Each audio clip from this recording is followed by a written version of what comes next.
एक चोर जो चोरी करने से पहले मंदिर जाकर भगवान को प्रणाम करता है और चोरी करने के बाद फिर से भगवान के दर्शन करता है। जी हाँ साथियों, छत्तीसगढ़ के दुर्ग जिले में एक ऐसा ही अजीबोगरीब चोर पुलिस की गिरफ्त में आया है जिसके कारनामे सुनकर आप भी चौंक जाएंगे। लेकिन इसकी कहानी सिर्फ इतनी नहीं है। सबसे ज्यादा हैरान करने वाली बात यह है कि ये 13 सालों से चोरी करते आ रहा है, लेकिन कभी पकड़ में इसलिए नहीं आया क्योंकि चोरी करते वक्त ये कुछ ऐसी तरकीबों का इस्तेमाल करता था जिसकी वजह से इसे पकड़ पाना बेहद मुश्किल था। लेकिन अब ये दुर्ग पुलिस के हत्थे चढ़ चुका है और गिरफ्तारी के बाद इसने अपनी जुर्म की किताब का वो पन्ना खोलकर रख दिया जिसकी वजह से इसने चोरी करना शुरू किया था। तो इस घटना की शुरुआत होती है 24 अगस्त से। 24 अगस्त की सुबह सुबह छत्तीसगढ़ के दुर्ग जिले के रिसाली क्षेत्र के एक जैन मंदिर के जब दरवाजे खोले गए तो दरवाजा खोलते ही लोग बुरी तरह से चौंक पड़े क्योंकि मंदिर में चोरी हुई थी। दान पेटी में जितने भी रुपए थे चोर ने उसे पूरी तरह से साफ कर दिया था। धीरे धीरे चोरी की ये खबर पूरे इलाके में आग की तरह फैलने लगी और तत्काल इसकी सूचना पुलिस को दी गई। इसके बाद नेवई थाने की टीम और एसीसीयू की टीम तत्काल घटनास्थल पर पहुंची। मंदिर प्रबंधन की तरफ से उन्हें पता चला कि मंदिर में रखी दान पेटी से पूरे 60,000 रुपए गायब है। इसके बाद पुलिस टीम ने घटनास्थल की अच्छी तरह से जांच की। आसपास जितने भी सीसीटीवी कैमरे लगे हुए थे उनकी फुटेज निकाली गई। साइबर टीम को बुलाया गया और साथ ही साथ पुलिस ने अपने मुखबिरों का नेटवर्क भी एक्टिव कर दिया। कुल मिलाकर पुलिस ने अपने सारे तंत्र एक्टिव कर दिए थे ताकि जल्द से जल्द आरोपी को पकड़ा जा सके।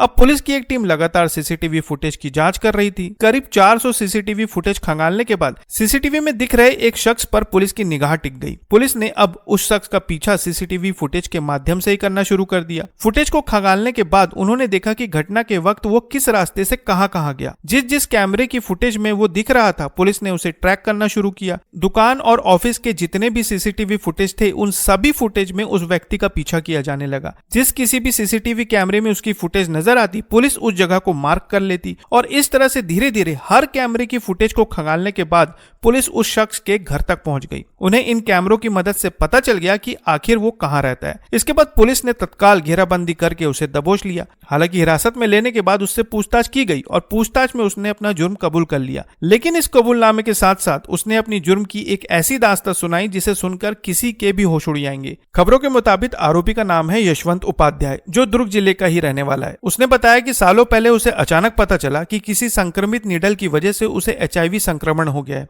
और जैसे ही उसे ये बात पता चली उसके पैरों तले जमीन खिसक गई और फिर 2011 के वक्त उसकी किसी के साथ मारपीट हो गई जिसकी वजह से उसे जेल जाना पड़ा। जेल जाने के बाद वहां पर उसकी मुलाकात कुछ चोरों से हुई। बातों बातों में इन चोरों ने अपने कुछ कारनामे बताने शुरू किए और इन्हीं कारनामों को सुन सुनकर यशवंत का झुकाव चोरी की तरफ बढ़ने लगा। जेल में रहते हुए उसने इन चोरों के सारे गुण सीख लिए और उसके बाद जब ये जेल से बाहर आया तब इसने ठान लिया कि ये चोरी को ही अपना धंधा बना लेगा। लेकिन चोरी करने के लिए इसने जो तरीका अपनाया था उन तरीकों की वजह से ये 13 सालों तक कभी पकड़ में नहीं आया। और उससे भी बड़ी बात ये थी कि ये सिर्फ और सिर्फ मंदिरों में ही चोरी किया करता था क्योंकि इसका ऐसा मानना था कि बिना कोई गलती किए इसे इतनी बड़ी बीमारी हो गई है और इसके लिए ये भगवान को ही जिम्मेदार मानने लगा। इसी वजह से इसने सिर्फ और सिर्फ मंदिरों में ही चोरी करने का प्लान बनाना शुरू कर दिया। चोरी करने के लिए ये सबसे पहले उस मंदिर की रेकी करता जहां पर इसने चोरी करने का प्लान बनाया था। अच्छी तरह से मंदिर की रेकी करने के बाद अगले दिन रात के अंधेरे में ये अपनी स्कूटी से मंदिर की तरफ निकल जाता और मंदिर आने के ठीक 100 से 150 मीटर पहले ये अपनी गाड़ी वहीं पर खड़ी कर देता। गाड़ी खड़ी करने के बाद ये अपने पूरे कपड़े बदलता और फिर पैदल ही मंदिर की तरफ निकल जाता। मंदिर पहुंचने के बाद बड़ी ही सावधानी से ये मंदिर का ताला तोड़ता और अंदर दाखिल होने के बाद सबसे पहले ये भगवान को प्रणाम करता और फिर दान पेटी में जितने भी रुपए होते थे ये उन्हें पूरी तरह से साफ कर देता। लेकिन इन 13 सालों में इसने कभी भी भगवान के आभूषण नहीं चुराए